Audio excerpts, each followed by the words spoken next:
night was cold. Wind howled through the broken trees outside, and rain hit the old wooden house like stones. Inside, a man sat near the fire. His name was Daniel. He lived alone, far from the village. He liked the silence. He liked being away from people who always asked questions. But tonight, silence did not stay. A sound broke through the storm. It was not the sound of rain or branches. It was softer, a thud, like something heavy falling on the porch. Daniel frowned. He picked up a lantern and went to the door. When he opened it, he froze. A woman lay there, not human. Her skin was pale silver, glowing faintly under the rain. Her hair was tangled, wet, sticking to her face. Her clothes were torn, barely covering her body. She looked thin, too thin, as if she had not eaten in weeks. Her lips trembled, her eyes half closed. For a moment, Daniel thought she was dead. But then she moved, just a little, and whispered something he could not understand. Her voice cracked like dry wood. Daniel's first thought was to shut the door. She was alien. The villagers feared aliens. They said aliens brought trouble, sickness, even war. If someone saw her here, they would tell the soldiers. Soldiers did not ask questions. Soldiers burned houses for less. But then he saw her hands. She was clutching something tight against her chest. At first he thought it was a bundle of cloth, but when she shifted, he saw it was a small wooden carving, broken and worn, a figure of a family holding hands. Daniel stood in the rain, staring at her. His heart pounded. He wanted to walk away, to pretend he had never seen her. But he couldn't. Her eyes opened for just a second. Bright, glowing eyes filled with fear and hunger. She looked at him as if he was the last hope in the world. Daniel cursed under his breath, then bent down. He lifted her. She was light, far too light, like carrying a bundle of sticks. She groaned softly, but did not fight him. He carried her inside and kicked the door shut. The firelight painted her face. She was not just starving. She was dying. Her skin was cold to the touch. Her breath came in shallow gasps. Daniel grabbed a blanket and wrapped her tightly, then placed her near the fire. He poured water into a cup and pressed it to her lips. She drank, shaking like someone lost in a desert. Minutes passed. The storm raged outside. Inside, Daniel watched her, his mind full of questions. Who was she? Why was she here? Who had hurt her? Slowly she opened her mouth and whispered one word in broken human tongue. Family. Daniel blinked. Did she know what she said? Or was it just a sound she had learned? Her eyes, however, told him enough. They begged for something he did not want to give. Daniel sighed and went to the kitchen. He found bread, old but still good, and a bowl of soup he had saved from earlier. When he brought it to her, she stared at the food as if she could not believe it was real. Then she reached out with shaking hands and ate, not like a person, like a starving animal, fast, desperate, afraid it would be taken away. Daniel almost pulled the bowl back, but he let her eat. He sat there, listening to the storm, watching her devour every crumb. When she was done, she leaned back, eyes heavy but calmer now. She held the wooden carving close to her chest again. Her lips moved, whispering the same word once more. Family. Daniel rubbed his face. This was madness. If anyone found out, he would be punished. Maybe worse. But as he looked at her again, something inside him refused to throw her back into the storm. Outside, thunder shook the sky. Inside, the alien woman shivered under the blanket but slowly drifted to sleep. Daniel sat near the fire, staring at her. His hands clenched. His thoughts screamed at him to push her out, to protect himself. But his heart whispered something else. For the first time in years, his house was not empty, and for reasons he could not explain, he whispered back to her. Even though she could not hear, "You're safe here. For now." The storm raged on, but inside the old wooden house something had changed. something that would change both of their lives forever. Morning came slowly. The storm had passed, but the air was still heavy, and the ground outside was soaked with mud. Daniel woke up, stiff in his chair near the fire. For a moment he thought last night was only a dream, but then he saw her. The alien woman was still there, wrapped in his blanket, lying near the fire like a fragile bird. Her silver skin glowed faintly in the morning light. Her breathing was slow but steady now. She had survived the night. Daniel rubbed his tired eyes. He had not slept much. All night his mind had been at war with itself. He had told himself she was trouble. He had told himself he should carry her back to the forest and leave her there. But every time he looked at her face, pale and weak, something inside him refused. He stood up quietly and went to the kitchen. He had little food left, just some bread, dried meat and soup from the night before. But he found himself preparing another bowl anyway. He lit the fire again, warmed the soup, and cut the bread into small pieces. When he returned, she was awake. Her eyes followed him, glowing softly but filled with fear. She did not move, as if waiting for him to push her outside. Daniel knelt down beside her. He placed the bowl of soup in front of her and tore a piece of bread. "Eat," he said simply. She looked at the food, then at him. Her hands trembled as she reached out. Slowly, carefully, she touched the bread, as if afraid it would vanish. Then she lifted it to her mouth and took a small bite. Her eyes widened. She chewed faster, then reached for more. Daniel gave her the rest. She ate with desperate hunger, the soup spilling down her chin as she drank. He said nothing, only watched. Each bite she took, each sip she swallowed, made her look less like a dying shadow and more like a living being again. When the bowl was empty, she leaned back, her chest rising and falling quickly. For a moment, Daniel thought she would collapse again. But instead, she clutched the little wooden carving she carried and whispered the same word as before. Family. Daniel's jaw tightened. That word again. Why did she keep saying it? Did she even know what it meant? He studied her closely. Her body was scarred, thin, marked by chains. She was no traveler. She was someone's prisoner. Maybe she had escaped. Maybe someone would come looking. Daniel walked to the window and looked out. The village was far, but sometimes hunters passed near his land. If anyone saw her here, everything would end. When he turned back, she was watching him. Her glowing eyes seemed to ask a question he could not answer. He sighed and sat down near the fire again. "You shouldn't be here," he muttered. "You'll bring me trouble." She tilted her head slightly. She did not understand all his words, but she caught the tone. Her lips parted. She whispered again, this time softer. "Safe?" Daniel froze. That was new. She had spoken another human word. "Yes," he said slowly. "Safe. For now." Her shoulders relaxed a little. She hugged the carving close to her chest and lowered her head. Hours passed. She dozed, then woke, then dozed again. Each time Daniel checked on her, she looked a little stronger. The color in her face returned. Her breathing grew steadier.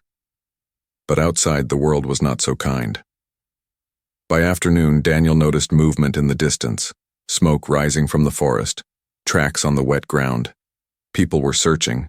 For what, or who, he did not know, but his gut told him it was connected to her. When he returned inside, he found her on her knees near the table. She was trying to stand, her legs weak, her hands gripping the wood for balance. She turned when she heard him and tried to smile. Her voice cracked, but she spoke again, forcing the word out carefully. "Thank you." Daniel's chest tightened. She was learning fast, and worse, she was trying to connect, trying to belong. He shook his head and muttered, "Don't thank me yet. You might regret it." But deep inside, he already knew he wouldn't push her away. That night, when he gave her another meal, she ate slower. Not like a starving beast this time, but like someone tasting life again. When she finished, she whispered a new word, clearer than before. Home. Daniel's hand froze on the table. He looked at her. She was smiling faintly, weak but sure, her eyes shining in the firelight. She had nothing. No food. No family. No place to go. And yet here she was, calling his broken house her home. Daniel leaned back, staring at the fire. His chest felt heavy, but not with fear this time. Something else. Something dangerous. Something that made him realize his life had just changed forever. The days passed slowly. The alien woman grew stronger, though her body was still thin and weak. Daniel noticed she was learning fast. She repeated words after him, copying sounds carefully until she could say them almost right. Every morning she tried to help, fetching water, sweeping the floor, even arranging the firewood. But she still hid her scars beneath the blanket, and she never let go of the wooden carving she carried. Daniel did not ask questions, though he wanted to. Some answers were dangerous. On the third night, as the fire burned low, Daniel stepped outside to cut more wood. The air was cool, the ground soft from the storm. He swung his axe into the log, but then he stopped. Something moved in the trees. A shadow, silent, watching. Daniel's heart pounded. He gripped the axe tighter. The figure did not move closer, but he knew it was no trick of the eyes. Someone was out there. Someone was searching. He returned to the cabin quickly, bolted the door, and checked the windows. The alien woman was sitting near the fire, her glowing eyes wide. She had felt it too. She hugged the carving to her chest and whispered something in her own language, words Daniel could not understand, but her trembling told him enough. She was afraid. Daniel sat at the table, staring into the flames. His quiet life had already ended the night she appeared. Now trouble was crawling closer. The next morning, he went into the village for supplies. The market was crowded. People whispered as he walked past. He heard fragments of talk. Strange tracks in the woods. Soldiers asking questions. Escaped slave. Dangerous. Daniel felt the stares on his back. He kept his face calm, bought bread and flour, then left without a word. When he returned home, she was waiting at the door. As soon as she saw him, her shoulders eased. She took the bag from his hands and placed it on the table. For a moment, she looked just like any woman welcoming someone home. But Daniel's mind was heavy. He sat down and said firmly, "They are looking for you." Her hands froze. The wooden carving slipped a little in her grasp. "You," Daniel repeated. He pointed to her. "Danger." She shook her head quickly, eyes filling with fear. Then she spoke, haltingly, her human words broken but clear. "Not danger. Me. Hunted." Daniel leaned forward. "Why?" She hesitated. Her lips trembled. Then she pointed to the scars on her wrists. Slave. The word hit him like a stone. He had guessed, but hearing her say it made the truth colder. Her voice cracked as she continued. "Run. Run. No family. Only me." Daniel looked at her, at the carving she held so tightly. It was broken old, but carved with care. A family of 3. He realized it was all she had left. That night, the shadows returned. Daniel heard footsteps outside, slow and deliberate. He put out the fire, gripped his old rifle, and waited near the door. The woman crouched in the corner, whispering softly to herself. The steps stopped. A hand pressed against the window. Daniel raised the rifle, ready to fire. But then the shadow moved away. The footsteps faded into the woods. Silence returned, but it was a heavy silence, full of warning. Daniel lowered the rifle and looked at her. She was staring at him with wide, glowing eyes. Tears slid down her face. She whispered one word again. Family. Daniel wanted to tell her she was wrong. He wanted to say this was not his fight, that she should not stay. but the words would not leave his mouth. Instead, he said quietly, "If they come here again, I won't let them take you." Her eyes widened more, and she nodded slowly, as if she had been waiting for those words all along. The night dragged on, long and sleepless. Daniel sat near the window, rifle across his knees, watching the dark woods where the shadows had been. He knew one thing for certain now. The world outside was closing in, and his quiet little home was no longer hidden. The days after the shadows grew heavier.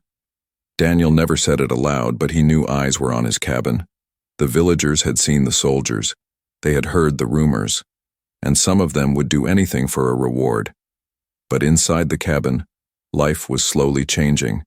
The alien woman no longer looked like the dying figure who had collapsed on his doorstep. Her face still carried hunger's sharp lines, but her eyes shone brighter now. She moved more, spoke more. Each day she learned new words, her voice steady, though her accent was strange. One morning, Daniel found her sweeping the floor with a bundle of branches tied together. He stopped at the door and watched. She looked up, caught his eyes, and smiled shyly. "Clean," she said, tapping the floor. Daniel raised a brow. "You don't have to." She shook her head quickly. "Want?" Her small smile faded when she noticed his frown, but she did not stop. She kept sweeping, quiet and focused. Daniel sat down, rubbing his chin. He was not used to this. He was used to silence, to days that passed without voices or company. Now there was always someone moving, speaking, watching him with glowing eyes. It felt strange, dangerous, but part of him no longer hated it. That night she sat across the fire with him. In her hands, as always, was the little wooden carving. Daniel finally asked, "Who made that?" She hesitated. Her lips trembled, but then she whispered, "Father." Daniel leaned forward. "Your father?" She nodded slowly. Her voice cracked as she continued. "Raiders. Burned home. Took many. Me. Slave. Father. Gone." Daniel looked at the carving. It was old, cracked, but made with love. He could almost picture a family shaping it together. Now it was all she had left. Her eyes met his, shining with tears. "You saved me. You family now." Daniel swallowed hard. The word struck him again, heavier than before. He had no family, not anymore. Years ago he had lost them to sickness, and since then he had chosen to live alone. He had promised himself never to open his door to anyone again. But here she was, sitting in his home, calling him family with a voice that shook but never broke. He said nothing. He only stared into the fire. But in his silence, something shifted between them. The following days, the bond grew stronger. She began cooking with him, cutting bread, stirring soup, watching carefully and copying his movements. When he gave her a knife, her hands trembled at first, but she held it firm. "Good," Daniel said. Her smile lit the room brighter than the fire. At night, when shadows pressed against the cabin walls, she stayed close to him. Sometimes she whispered her language, soft and broken, words he could not understand. But her tone was full of sorrow and longing. One evening she asked him in broken human speech, "Your family? Where?" Daniel froze. His hand tightened around the cup he was holding. For a long time he said nothing. Then slowly he answered, "Gone." Her glowing eyes softened. She reached across the table and touched his hand gently, her voice trembling. "Me too." Daniel wanted to pull away, but he didn't. Outside, the forest whispered. Somewhere soldiers marched and villagers whispered lies. But inside, in the fire's glow, two lonely souls sat together, finding something neither thought they would ever have again. One night, a loud knock shook the door. Daniel jumped, rifle in hand. The woman froze, clutching the carving tightly. "Daniel," a voice called. It was his neighbor, Old Man Harris. "You in there?" Daniel opened the door just a crack. Harris stood there, his face pale. "Soldiers came today," Harris whispered. "They're asking questions about an escaped slave. Said she's dangerous. If they find her here, you'll hang." Daniel's jaw clenched. "I haven't seen anyone." Harris studied him for a moment, then nodded slowly. "Be careful, boy." He turned and left, his boots sinking in the mud. Daniel shut the door and locked it. When he turned, the alien woman was staring at him, eyes wide with fear. "They know," she whispered. Daniel set the rifle down and looked at her. His chest was heavy, his mind screaming at him to send her away. But his mouth spoke something. "Else they won't touch you. Not while you're here." Tears filled her eyes. She nodded, then whispered the word that had become her shield, her prayer. Family. That night, Daniel lay awake, staring at the ceiling. He knew the danger was closing in, but he also knew one truth he could not deny anymore. He had accepted her not just into his home, but into his life, and no matter what came, he would fight for her. The morning was quiet, but Daniel felt the weight of danger pressing against the walls of his cabin. He stepped outside to fetch water, and his boots sank into the wet earth. The air carried the smell of smoke, fresh, close. His grip tightened on the bucket. Smoke meant soldiers. When he returned, she was already awake, sitting near the fire with the wooden carving in her hands. She looked up, and the glow in her eyes dimmed when she saw his face. "What?" she whispered in broken words. "Soldiers," Daniel said. "They're close." Her hands clutched the carving tighter. Her lips trembled, but she nodded as if she had expected this day. By midday, the sound of hooves echoed in the distance. Daniel's chest grew heavy. He moved quickly, shutting windows, bolting the door, hiding what little food they had left. She followed him silently, her fear plain on her face. When the sound reached the edge of the village, Daniel knew it was too late. He peered through a crack in the shutters. Soldiers rode in, dust rising under their horses' hooves. They wore dark uniforms, their weapons shining. At the front was a man with a scar across his cheek and a voice that cut through the air. "We search every home," the scarred man shouted. "An escaped alien slave hides among you. If you protect her, you share her punishment." The villagers shifted uneasily. Some lowered their heads. Others looked around, their eyes sharp with fear and greed. Daniel cursed under his breath. He knew what this meant. They would come here. They would search his home. And if they found her, he turned to her. She stood trembling, her blanket slipping from her shoulders. Her glowing eyes searched his face, pleading silently. "Hide," Daniel said firmly. He pulled at the rug near the fireplace and lifted the wooden boards beneath it. A narrow cellar lay below, dark and cramped. She shook her head quickly. "No. No." "Yes," Daniel snapped. "Go down, now." For a moment she resisted. Then she saw the fire in his eyes and obeyed. She climbed down, clutching her carving, and Daniel lowered the boards back into place. He pushed the rug over them and straightened, just as a heavy fist pounded on the door. "Open up." Daniel grabbed his rifle and stood at the door. His voice was calm, though his heart thundered in his chest. "Who is it?" "Soldiers," came the harsh reply. "We're searching homes. Open, or we burn it." Daniel's jaw tightened. He unlocked the door slowly and stepped back. 3 soldiers entered, their boots muddy, their eyes sharp. The scarred man followed, his gaze cold. "You live alone?" the man asked. "Yes," Daniel said. The man's eyes scanned the cabin, the fire, the table, the food.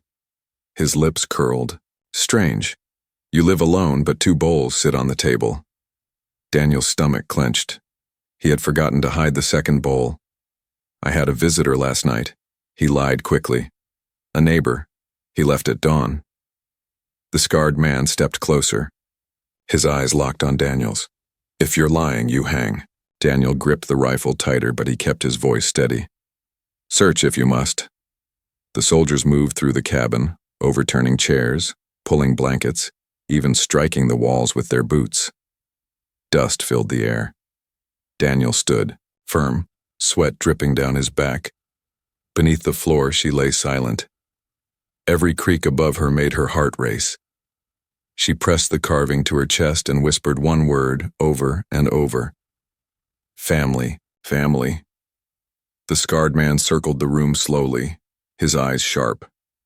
He stopped near the fireplace, his boot pressing on the rug. For a moment, Daniel thought everything was over. Then the man sneered. Nothing here. Let's go. The soldiers left, but the scarred man paused at the door. He leaned closer to Daniel. If we find out you're hiding her, we'll come back, and when we do, we won't ask twice. Daniel said nothing. He only stared back until the man turned and left. When the sound of hooves faded, Daniel dropped to his knees. He lifted the boards and she crawled out, her hands shaking. Her eyes were wide with tears. They find? She whispered. Daniel shook his head. Not this time. She collapsed against him, clutching his shirt, her voice trembling. Danger. Me. You. Die. Daniel placed a hand on her back. I know, he said softly. But you're not leaving, not now. She pulled back, her glowing eyes searching his face. Then with a weak smile, she whispered the word that had become her lifeline. Family. Daniel closed his eyes. He knew the danger was far from over. The soldiers would be back. The village was restless. The shadows in the woods were waiting, but his choice was made. He would protect her, no matter the cost. The cabin felt different after the soldiers left. The fire burned. The wind whispered outside, but the air inside was heavy with fear. Daniel cleaned the mess they had made. Turning the chairs upright, sweeping the dirt from the floor, she sat silently in the corner holding her carving tight, her glowing eyes still wet with tears. Safe? She asked weakly. Daniel looked at her. He wanted to lie, to tell her yes. But he shook his head. No. Not safe. They'll come back. Her lips trembled. Then let me go, away, you live. Daniel's jaw tightened. No, they'll catch you. If you leave alone, you die. She lowered her head. For a long moment, neither spoke. Only the fire cracked between them. That night, Daniel barely slept. He kept his rifle near him, his ears open for every sound outside. More than once, he thought, he heard footsteps in the woods, whispers carried by the wind. At dawn, he rose and walked to the window. Smoke rose again, not from the village but from the forest. They were searching closer. By midday, the sound of hooves returned, but this time they did not stop at the village. The soldiers rode straight toward his land. Daniel's chest turned, cold. He grabbed her arm gently but firmly. They're coming. We can't stay. Her eyes widened. Where? North, Daniel said. There's an old mill near the river. Nobody goes there. We'll hide there until they stop searching. She hesitated. Her hands shook, but she nodded. Together? Daniel gave a quick nod.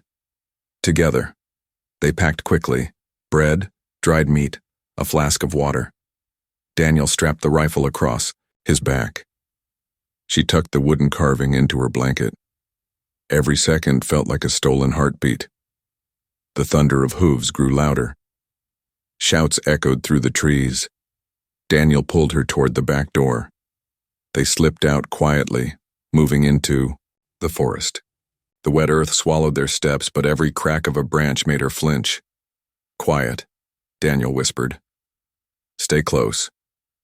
She obeyed, her small steps matching his. They moved deeper into the woods, weaving through the trees, following paths Daniel had walked many times alone. But now, with her by his side, each path felt fragile, exposed. Behind them, soldiers reached the cabin. Shouts rang out. Wood splintered as they kicked the door in. The sound of boots thundered across the floor.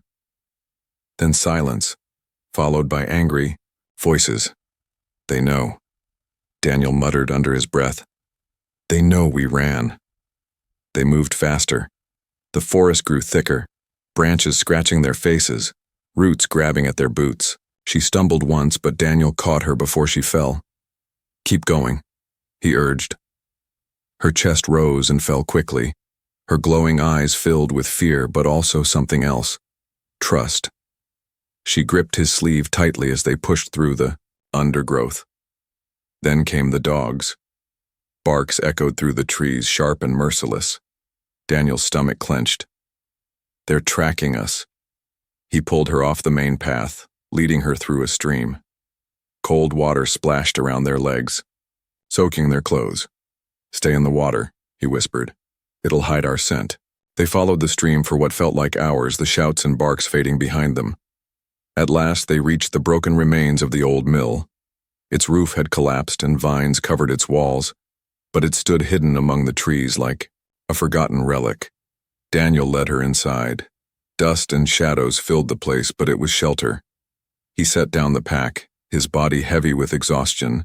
She sank to the floor, clutching her carving. Her voice was soft, trembling. "Danger, follow." Daniel knelt beside her. "Yes, they'll keep looking, but we bought time." Her eyes glistened. "You risk life. For me." Daniel looked at her, at the scars on her wrists, at the way she held the broken carving as if it was her last piece of hope. His chest ached. "I made my choice," he said quietly. She reached out and touched his hand with her thin fingers. "Family," she whispered again. This time the word did not sound like a plea. It sounded like a promise. The night fell over. The forest. Daniel kept watch at the doorway, rifle ready. The air was thick with silence, broken only by the sound of the river. She slept at last, curled beneath the blanket, her carving pressed against her chest. But Daniel did not sleep. He stared into the darkness, his eyes sharp, because he knew the truth. The soldiers would not stop, and this escape was only the beginning. The old mill stood silent through the night. Its broken walls whispered with the wind, its roof let moonlight spill across the dusty floor. Daniel sat at the doorway, rifle resting across his lap, eyes fixed on the shadows outside. Sleep never came. Every crack of a branch, every rustle of leaves made his heart tighten. Behind him, she slept curled in the blanket, her wooden carving clutched tight against her chest. Her breathing was soft now, not the ragged gasps of a starving woman, but the steady rhythm of someone who finally felt safe. Safe. The word made Daniel's chest heavy. For how long? At dawn, the forest awoke with birdsong, but danger still pressed, close. Daniel stepped outside to check the stream. No fresh tracks, no dogs. For now they were alone. When he returned, she was awake, watching him with glowing eyes. She whispered softly, "You stay?" Daniel nodded. "I'm not leaving you." A faint smile touched her lips. She lowered her eyes to the carving in her hands. Her voice trembled as she said, "Once, I had family. Gone. Now, you. Family." Daniel froze. The word hit him harder than ever before. He had lost his own family years ago, and since then, he had locked his heart away. But hearing her call him that, after all she had endured, something inside him broke free. He sat beside her. "Then we protect each other, whatever comes." Her smile widened, and for the first time she leaned against him, resting her head on his shoulder. The peace did not last. By midday, Daniel heard distant shouts again. The soldiers were still searching. Their voices echoed faintly through the trees, carried by the wind. She tensed, gripping his sleeve. "Run?" she whispered. Daniel shook his head. "No. If we keep running, they'll find us. We need to stand." Her eyes widened. "Fight?" Daniel's grip on the rifle tightened. "If we must." That afternoon, the forest fell silent. Too silent. Daniel's instincts screamed. He loaded his rifle, his eyes scanning the trees. Then came the crunch of boots, the low growl of dogs. They had found them. "Stay down," Daniel ordered. He pushed her behind a broken wall of the mill. She crouched low, clutching the carving, her lips moving in silent prayer. The first soldier stepped into the clearing. Daniel fired. The man dropped. Shouts exploded, dogs barked, and chaos filled the air. More soldiers stormed forward, rifles raised. Daniel fired again, ducked, moved, fired once more. The mill shook with the sound of battle. Wood splintered, stone cracked. She cried out, "Daniel!" He turned just in time to see the scarred commander striding through the smoke, sword gleaming in his hand. "There you are," the man growled, his eyes locked on her. "The slave. She belongs to us." "No," Daniel snarled. He raised the rifle, but the commander was fast. With a swing, he knocked it aside and drove Daniel to the ground. Pain shot through his body as the man pressed the blade to his throat. "She's nothing," the commander spat. "A tool. A burden. Hand her over and maybe I'll let you live." Daniel's eyes burned with fury. He glanced at her, her glowing eyes wide with fear, her hands trembling as she held the carving. In that moment, Daniel saw not a slave, not an alien, but the family he thought he had lost forever. His voice was steady as he hissed, "She's not nothing. She's mine, she's family." With a roar, Daniel shoved the blade aside and slammed his fist into the commander's jaw. The man stumbled back. Daniel grabbed the rifle and fired. The commander fell, his sword clattering to the floor. The remaining soldiers, shocked, dragged their wounded and fled into the forest. The dogs howled once, then disappeared into the shadows. Silence returned. Heavy. Final. Daniel dropped to his knees, breath ragged. She rushed to him, her hands frantic as she touched his face. "Hurt?" He shook his head, though blood ran down his arm. "I'll live." Tears streamed down her cheeks. She pressed the carving into his hand. Her voice cracked but was clear. "Not alone. No more." Daniel stared at the carving, the little wooden family, broken but unforgotten. Slowly, he wrapped his arm around her and pulled her close. For the first time in years, warmth filled the hollow in his chest. The sun broke through the clouds, lighting the broken mill. She leaned against him, her tears turning to soft laughter, and whispered one final word. "Home." Daniel closed his eyes, holding her close. Yes, the soldiers would come again. Yes, the world would never accept what they had. But none of that mattered, because in that ruined mill, among broken walls and shattered pasts, two lost souls had found something new, not just survival, not just shelter, but family.